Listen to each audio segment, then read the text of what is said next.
Assalamualaikum warahmatullahi wabarakatuh. Perkenalkan, kami dari kelompok 5, yaitu kelompok elastisitas, yaitu bersama saya sendiri, Faris Ilah Caesar. Di sini kelompok kami akan menjelaskan materi tentang elastisitas. Sebelumnya, saya ingin memperkenalkan para pembuat atau para anggota saya sendiri. Yang pertama ada Diah Maulidia, yang kedua ada Farah Nadia Azhara, dan yang terakhir yaitu saya sendiri, yaitu Faris Ilah Caesar. Pengertian elastisitas adalah sebuah ukuran berapa banyak pembeli atau penjual merespon terhadap perubahan-perubahan kondisi pasar. Ukuran ini mengarahkan kita untuk menganalisis supply dan demand dengan ketetapan yang lebih baik. Jenis elastisitas ada 4. 1. Elastisitas permintaan. 2. Elastisitas penawaran. 3. Elastis silang. 4. Elastis pendapatan.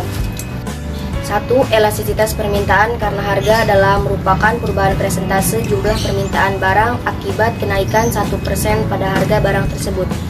Elastisitas permintaan karena harga juga dapat dinyatakan sebagai berikut. EP sama dengan elastisitas permintaan karena harga, biasanya merupakan bilangan yang negatif. Jika harga suatu barang naik, jumlah permintaan turun, jadi segitiga adalah negatif. Ada 4 faktor elastisitas permintaan. Yang pertama, adanya barang substitusi. Barang substitusi adalah barang yang memiliki manfaat dan kegunaan yang hampir sama dengan utamanya. Misalkan, jagung adalah substitusi beras. Yang kedua, persentase pendapatan yang digunakan atau jenis barang seorang konsumen yang akan memberikan porsi yang besar dari pendapatannya untuk membeli barang yang biasanya digunakan sehari-hari atau sudah menjadi kebutuhan. Yang ketiga, jangka waktu analisis atau perkiraan atau pengetahuan konsumen dalam jangka pendek. Terjadinya perubahan harga terjadi secara otomatis menyebabkan perubahan permintaan.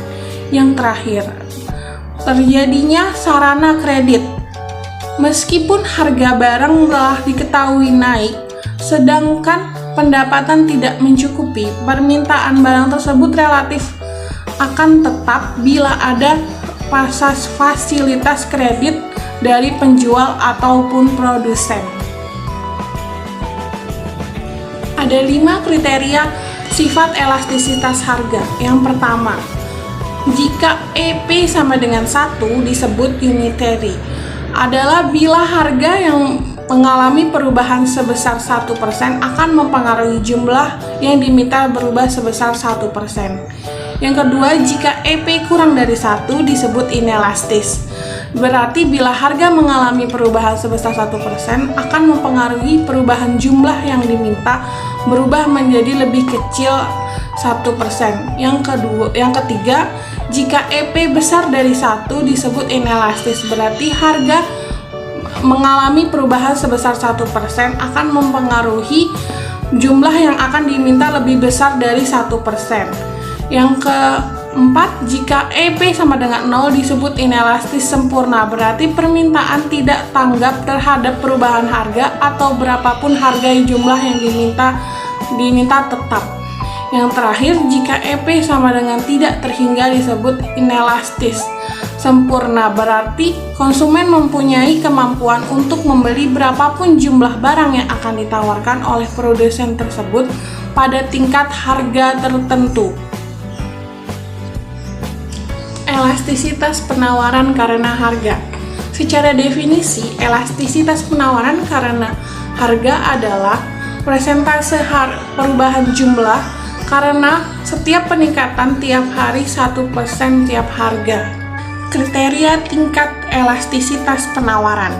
Yang pertama, jika ES sama dengan 0 disebut inelastis sempurna.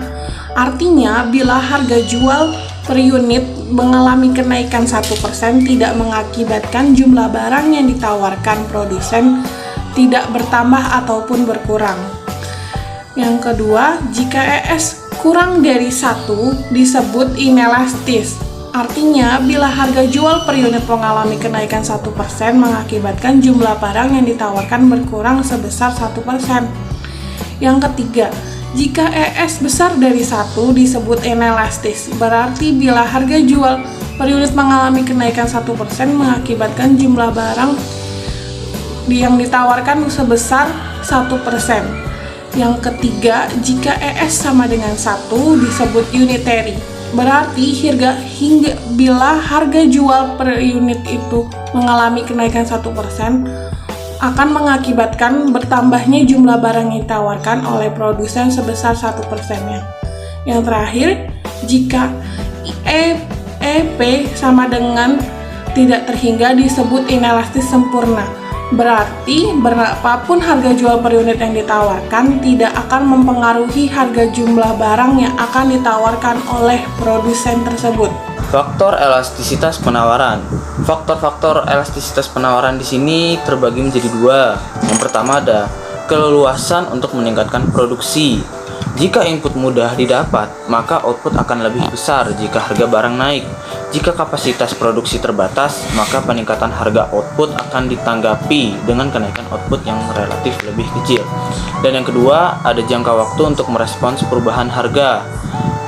Dalam perubahan harga ini cenderung mempunyai dampak yang besar pada kuantitas yang ditawarkan jika jangka waktu produsen untuk merespons perubahan harga lama. Yang ketiga ada elastisitas silang. Elastisitas permintaan silang atau disebut juga cross price elasticities of demand, yaitu mengukur respons persentase perubahan jumlah barang yang diminta karena persentase perubahan harga barang lain. Rumus atas sifat-sifat. Dan yang pertama ada jika E X Y titik 0 untuk barang substitusi, misalnya jika harga beras naik, maka beras yang diminta akan turun sehingga gandum yang diminta akan naik. Yang kedua ada jika E X Y kurang dari 0 untuk barang komplementer, misalnya jika harga gula naik sehingga menyebabkan gula yang diminta turun, maka teh yang akan diminta juga turun. Yang terakhir ada jika E X Y sama dengan 0 untuk dua barang yang netral atau tidak memiliki hubungan sama sekali. Yang keempat ada elastisitas pendapatan. Untuk elastisitas pendapatan juga berbeda antara jangka pendek dan jangka panjang. Untuk sebagian besar barang dan jasa, elastisitas permintaan karena pendapatan lebih besar dalam jangka panjang daripada jangka pendek. Elastisitas jangka pendek dengan elastisitas jangka panjang. Dalam menganalisis permintaan dan penawaran, penting untuk membedakan antara jangka pendek dengan jangka panjang. Dengan kata lain, jika kita bertanya berapa banyak perubahan permintaan atau penawaran sebagai reaksi atas perubahan harga. Sebelumnya kita harus jelas dulu tentang berapa banyak perubahan tersebut akan berlangsung sebelum mengukur perubahan jumlah permintaan atau penawaran. Jika perubahan harga hanya membutuhkan waktu yang singkat, katakanlah 1 tahun atau kurang, maka yang kita hadapi adalah jangka pendek. Demikian dari kelompok kami, kurang lebihnya mohon maaf. Wassalamualaikum warahmatullahi wabarakatuh.